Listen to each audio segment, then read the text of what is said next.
ख्रिस्ताठाई जमलेल्या माझ्या प्रिय भाविकांनो, आज प्रभू येशू ख्रिस्त प्रेषिताद्वारे आपल्या सर्वांना सुंदर असा शुभसंदेश देत आहे व तो संदेश म्हणजे जा आणि माझ्या नावाने देवराज्याची घोषणा करा. जा आणि लोकांपर्यंत माझा शब्द पोहोचवा. प्रभू येशूचे हे शब्द तंतोतंत शिष्यांनी आपल्या मनामध्ये रुजवले. प्रभू येशू ख्रिस्ताच्या स्वर्गरोहणानंतर प्रेषितांनी वेगवेगळ्या ठिकाणी जाऊन प्रभू येशूचा शब्द लोकांच्या मनामध्ये आणि हृदयामध्ये रुजविला. लोक परमेश्वराचं राज्य आणि देवाचं राज्य अनेकाच्या कुटुंबामध्ये प्रस्थापित केलं आणि या 12 प्रेषितापैकी एक प्रेषित, त्याचा आपण सण साजरा करीत आहे, तो प्रेषित म्हणजे संत मार्क, ज्याने सुंदर प्रकारे शुभवर्तमान देखील लिहिलेलं आहे. संत मार्क याच्याविषयी आपण नव्या करारामध्ये चांगल्या प्रकारे ऐकत आहोत, ज्याने संत पॉलच्या बरोबर जाऊन वेगवेगळ्या ठिकाणी देवराज्याची घोषणा केली, परमेश्वराच्या प्रीतीची घोषणा इतरांपर्यंत पोहोचवली. खरोखरच मार्कने प्रभू येशू ख्रिस्ताचा इतर शिष्याप्रमाणे अगदी जवळून अनुभव घेतलेला होता. आपल्या गुरुबरोबर तो जवळजवळ 3 वर्ष राहिलेला होता.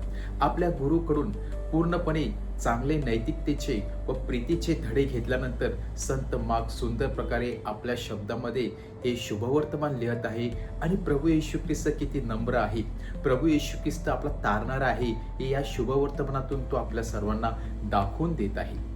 परंतु या प्रेषिताद्वारे आपल्याला एक गोष्ट समजते की यांचं लक्ष केवळ आणि केवळ देवराज्याची घोषणा करण्यावरती होतं. यांचं लक्ष केवळ आणि केवळ परमेश्वराची सुवार्ता इतरांना पसरवण्याकडे होतं आणि म्हणून जरी ते 3 वर्ष प्रभू येशू ख्रिस्ताबरोबर एकत्र राहिले, त्यानंतर ते मात्र वेगवेगळ्या ठिकाणी एकटे जातात आणि देवराज्याची घोषणा करतात.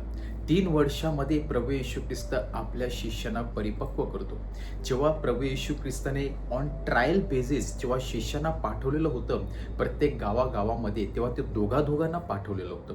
ती त्यांची एक पहिला अनुभव होता, एक्सपिरियन्स होता, ट्रायल होती.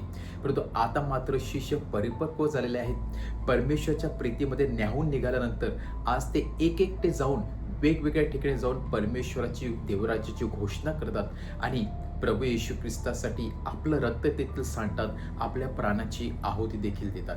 परमेश्वराचे शब्द इतरांपर्यंत पोहोचवणे हे केवळ आता 12 प्रेषितांचं कार्य नव्हतं, तर आज प्रत्येकाचं कार्य आहे. जी व्यक्ती प्रभू येशू ख्रिस्तावरती विश्वास ठेवते, ज्या व्यक्तीला शिष्याप्रमाणे प्रभू येशू ख्रिस्ताच्या प्रीतीचा अनुभव आलेला आहे, ती व्यक्ती परमेश्वराच्या राज्याची घोषणा करू शकते. मग आपण कुठेही असू द्या, आपल्या कुटुंबामध्ये, कामामध्ये, आपण आपल्या कार्याद्वारे, आपण आपल्या जीवनाद्वारे प्रभू येशू कोण आहे हे दाखवण्याचा प्रयत्न केला पाहिजे. प्रीतीने, क्षमेने, दयाने इतरांना परमेश्वराकडे आपण आकर्षित घेण्याचा प्रयत्न केला पाहिजे. आपल्या जीवनात तरी आपण परमेश्वराचा शब्द इतरांपर्यंत पोहोचवू शकतो. ज्याप्रमाणे असिसीकर संत फ्रान्सिसने आपल्या जीवनाद्वारे, वेगवेगळ्या कार्याद्वारे संपूर्ण जगाला प्रभू येशू ख्रिस्ताच्या प्रीतीचं वेड लावलं, त्याचप्रमाणे आपण देखील परमेश्वराकडे इतरांना आकर्षित करू शकतो, देवाच्या राज्याची घोषणा करू शकतो. संत मार्कप्रमाणे प्रभू येशू ख्रिस्ताचं वचन इतरांपर्यंत पोहोचण्यासाठी परमेश्वराकडून आज आपण कृपा व शक्ती मागूया. आमेन.